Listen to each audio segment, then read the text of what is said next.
10,000 ए मोला ले चलना रईपुर बाजार। कहू जाबेगा महू जाहू ना, कहू जाबेगा महू जाहू ना।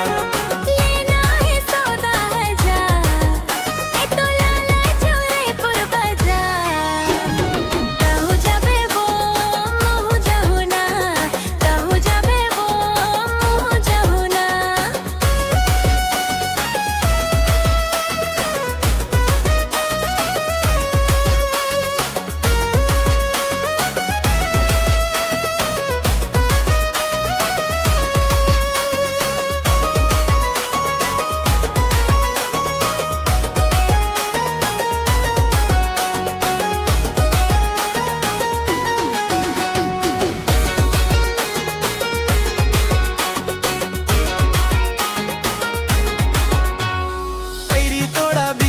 संग कमर कर धनिया, कौनसी सुतानी थी संग गले भर हरवा।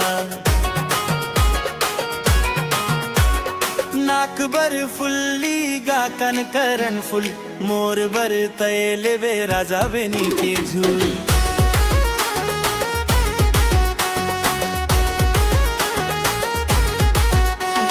नवा कथनी वार के सोना के धार, हले वे राजा नवल के यार।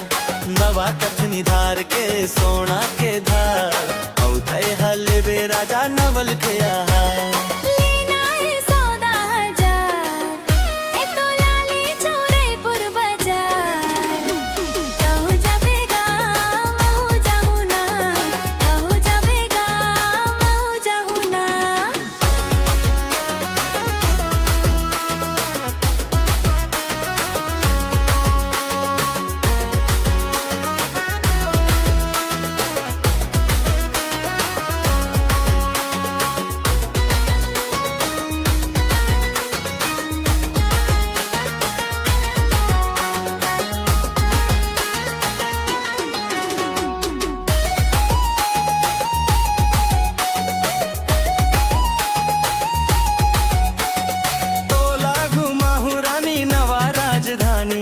दुधाधारी बूढ़ा तरिया जगानी बानी।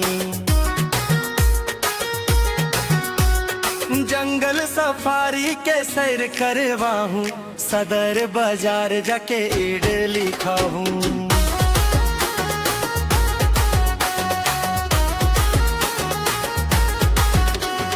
तोला घुमाहूँ रानी गोल बाजार, आओ मैं देखा हूँ तोला मोह